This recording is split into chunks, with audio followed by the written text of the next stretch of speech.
All right. Good morning, everybody. This is the second. Today is would have been my father's birthday. He would have been 92 today, if I'm not mistaken. I guess you could tell I was never really into birthdays too much, except my birthday. Getting my presents was always important. Other people's birthdays, not so much. I guess my mother, uh, I would I would certainly make sure that uh, mom would get her present or whatever, Christmas present or whatever. At least lately, though, I've never been one that's really really been into birthdays too much. But anyway, it's 6 o'clock in the morning. I'm hoping maybe I can go to the men's meeting, which is at 7:15. My back is really hurting me.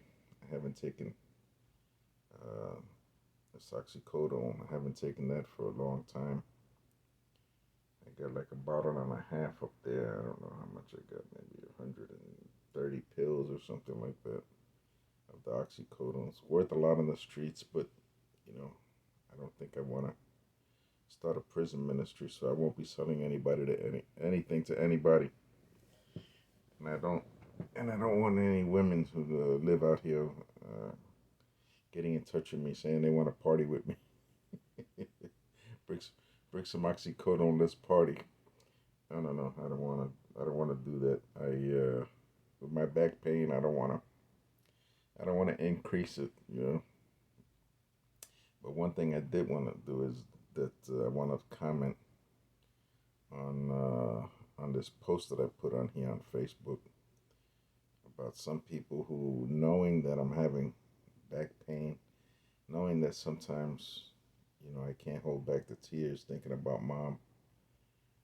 Uh, well, right now I'm uploading videos on onto YouTube, and the how do you say it just shows that sometimes mom had a very clear mind.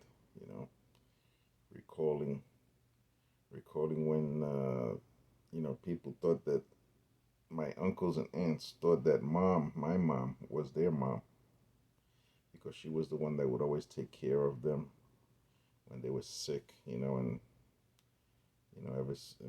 my mother was like grandma's assistant. So but going back to this thing about this thing, I think people need to learn how to shut their mouth. Just shut up. You know, I mean, look at look when all this stuff was happening with uh, with Jesus, the whole crucifixion. You don't see anybody talking to Mary, giving her advice. Oh, you know, giving her bad news. You don't see nobody saying, "Oh, she's gonna die." You don't see anybody talking to her about that. I mean, she was already going through a tremendous situation there. Do I got this thing upside down? Let me see something here. I guess this is the way it should be. But anyway, I guess it doesn't make a difference if it's upside down. I hope not. I don't know. I guess I'll see it later on. But the Bible says a lot about being quiet, and I know I'm one that I have problems with that. I have problems with being quiet. I say a lot of things that I really shouldn't say, and I realize that's a big problem. Look, the Bible says who in Proverbs 13:3, whoever guards his mouth preserves his life. He who opens wide his lips comes to ruin. Ephesians 4:29, let no corrupting talk come out of your mouths, but only such as is good for building up, as fits the occasion, that it may give grace to those who hear. See, another thing.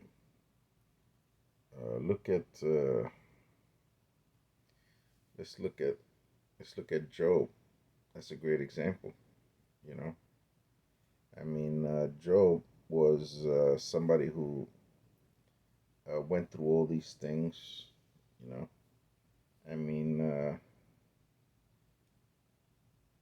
you had let's hear it. Let's read this here.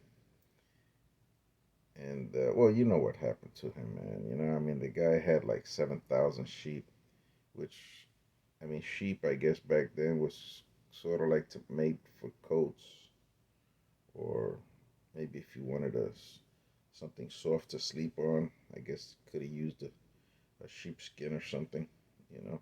So this guy had like a Burlington coat factory, or a Mattress Plus or whatever. He had 3,000 camels. 3,000.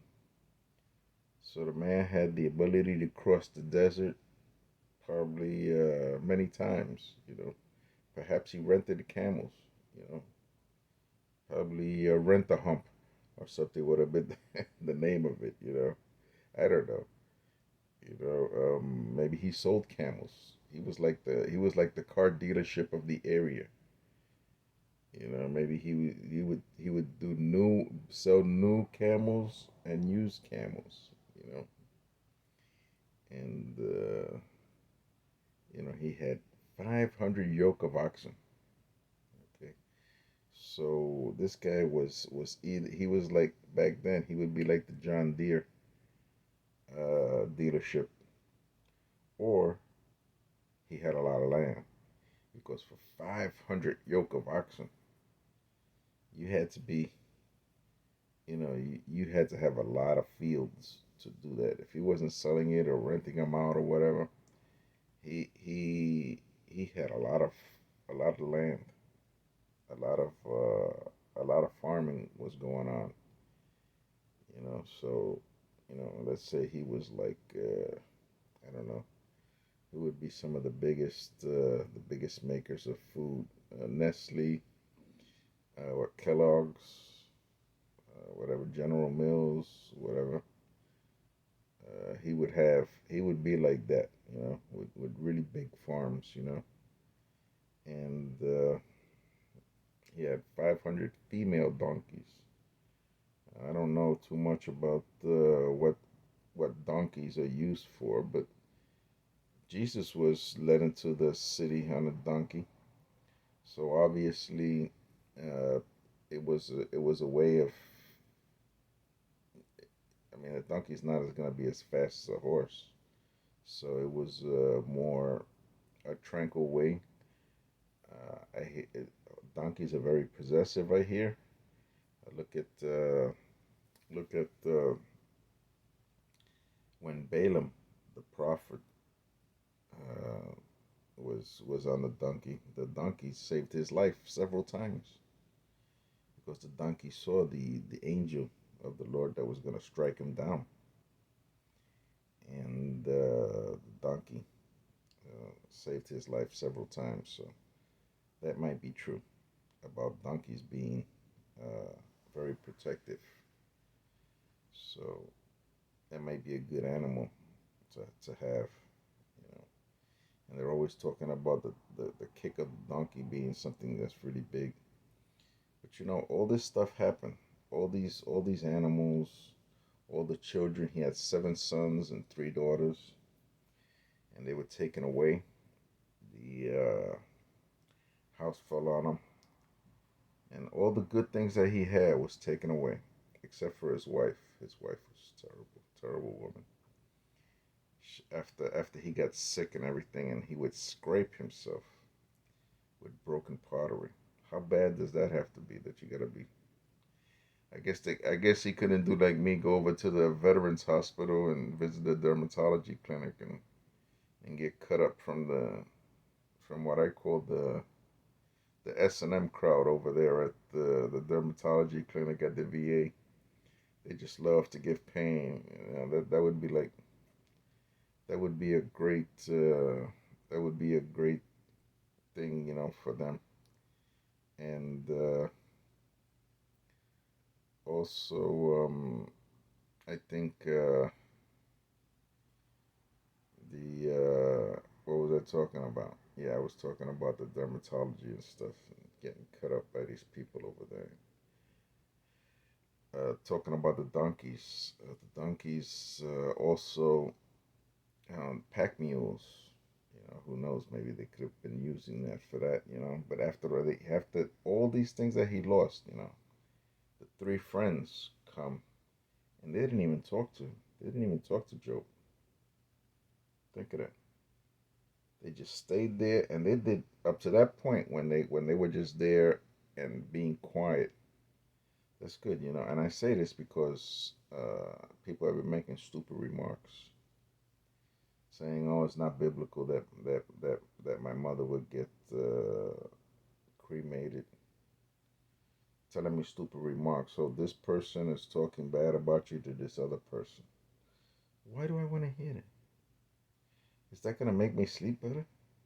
Am I supposed to call up that other person and tell him, "Hey, why are you talking bad about me? That I heard that another person said that they heard." You know, eh, why do I want to get into that? And remember, I'm having like back pains. You know, having really bad back pain since mom got promoted by Jesus. I've been really having some really terrible back pain. But why do that? I mean, some people just don't. They just don't think. I mean, I just don't get it. I just don't understand some people. I mean, just shut up. Okay, just learn how to shut up. You know, I always hear people saying God gave us two ears and one mouth, so He wants us to hear two times more than He wants us to talk. Okay.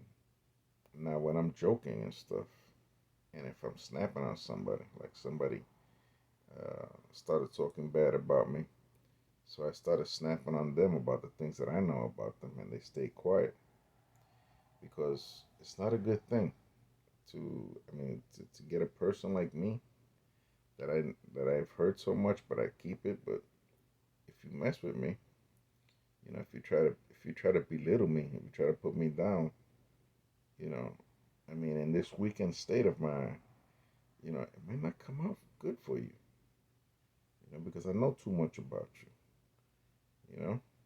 and even if I don't know about you, I can make stuff up and embarrass you about in front of people.